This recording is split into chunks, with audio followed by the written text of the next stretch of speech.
안녕하세요. 반갑습니다. 이번 시간에는 피조세계의 창조 과정과 그 성장 기간에 대해서 알아보기로 하겠습니다. 창세기 1장의 천지 창조를 보면 혼돈하고 공허하여 흑암이 깊음 위에 있는 데서부터 빛을 창조하시기 시작해서 물을 궁창 위와 아래로 가르시고 바다와 육지를 가르시고 식물에서부터 어류, 조류, 포유류, 인간을 창조하는데 6일이 걸렸다고 기록되어 있습니다. 곧 천지 창조가 완료할 때까지 우리는 6일이라는 시간적인 과정이 있었음을 알 수가 있는 것이죠.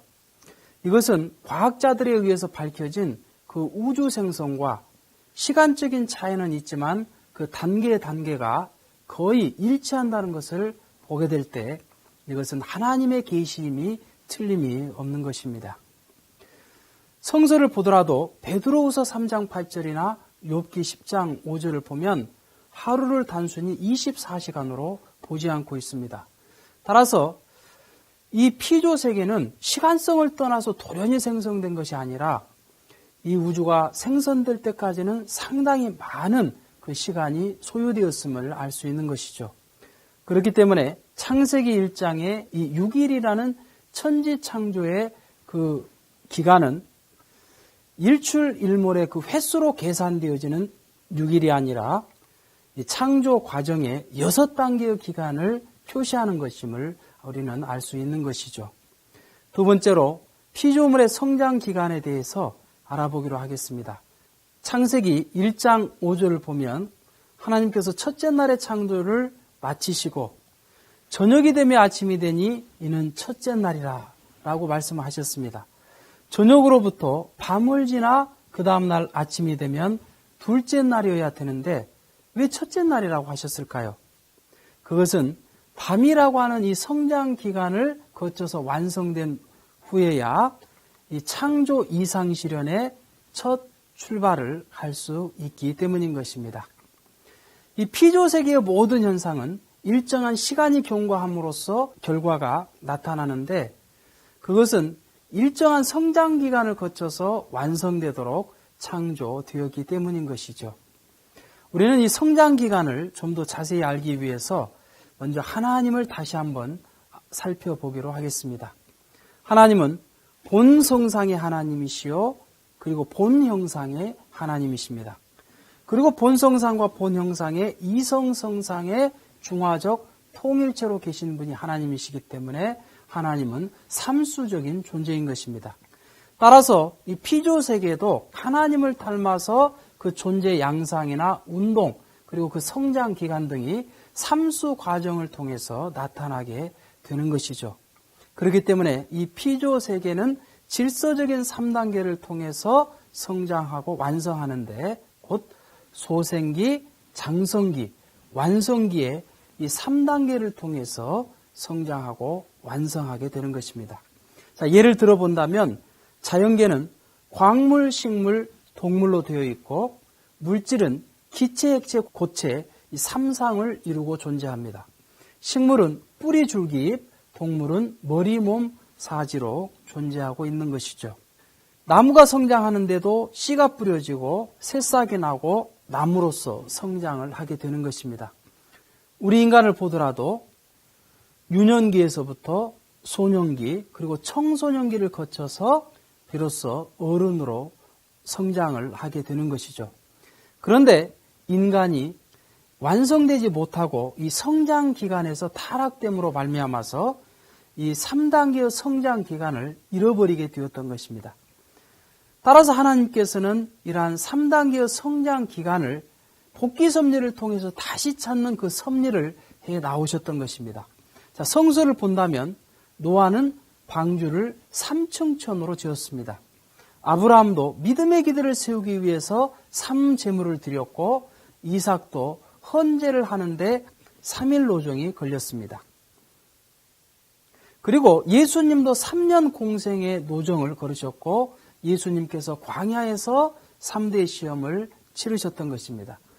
또 예수님께서 돌아가신 후 그 3시간의 어둠과 3일 만의 부활 이런 내용들을 보게 되더라도 우리는 복귀 섭리를 통해서 삼수를 찾는 그러한 섭리가 있었음을 알 수가 있는 것입니다.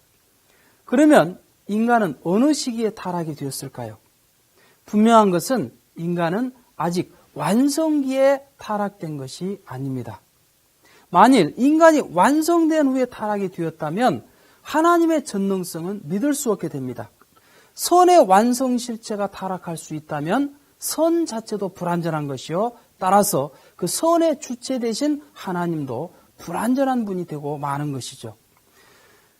창세기 2장 17절에 하나님께서 인간에게 따먹지 말라는 경고의 말씀을 주신 것을 보더라도 우리는 아직 미완성기에 타락이 되었다는 것을 알 수가 있게 되는 것입니다. 우리는 인간 조상의 타락 전후의 재반 사정이나 그리고 원리의 전후편을 두루 연구하는 데서 보다 자세하게 밝혀지겠지만 인간은 장성기 완성급에서 타락이 되었던 것입니다. 나이로 따진다면 16세에서 18세 청소년기에 타락이 되었던 것입니다. 그렇다면 인간의 완성은 어떻게 해서 이루어지게 되는 것일까요? 만물은 3단계의 성장 기간을 거치는 동안 원리의 힘, 곧 원리의 자율성과 주관성에 의해서 성장함으로써 완성되도록 창조가 되었습니다. 그런데 인간은 원리의 힘과 더불어서 인간의 책임 분담이 가담됨으로써 완성되도록 창조가 된 것입니다. 창세기 2장 17절에 하나님께서 선악과를 따먹지 말라고 하신 그 말씀을 믿고 따먹지 않고 완성되는 것이나 그 말씀을 믿지 않고 따먹고 타락되는 것은 하나님에 의해서 결정된 그 문제가 아니라 우리 인간의 책임 분담 수행 여부에 따라서 결정될 문제였던 것입니다. 창세기 1장 28절에 생육하고 번성하여 만물을 주관하라고 하신 이 3대 축복의 말씀을 주신 것도 결국에는 인간에게는 축복이면서 책임입니다. 어떤 존재를 대통령으로 세웠을 때 그것은 축복이면서도 그 대통령으로서 해야 될 책임이 있는 것과 마찬가지인 것입니다. 따라서 우리 인간이 성장 기간에 있는 동안에는 인간의 책임 분담 수행 여부에 따라서 그 결과만을 보시고 주관하시기 때문에 이 성장 기간을 간접 주관권 또는 원리 결과 주관권이라고 하는 것입니다. 이러한 3단계를 거쳐서 우리 인간이 완성하게 되면 하나님으로부터 직접 주관을 받게 되는데 직접 주관권이란 하나님과 일체권 또는 완성권을 의미하게 되는 것입니다. 하나님을 중심하고 주체와 대상이 사위 기대를 이룸으로써 일체를 이루고 선의 목적을 완성하는 그 권을 말하는 것입니다. 그렇다면 하나님께서는 왜 우리 인간에게만 책임 분담을 주신 것일까요? 그것은 인간에게 창조성을 부여하시어서 제2의 창조주로 세워주시기 위함이었던 것입니다. 원래 우리 인간이 타락하지 않고 완성이 되었다면 우리 인간은 소우주요 만물을 총합한 실체상의 가치를 갖게 되는 것입니다.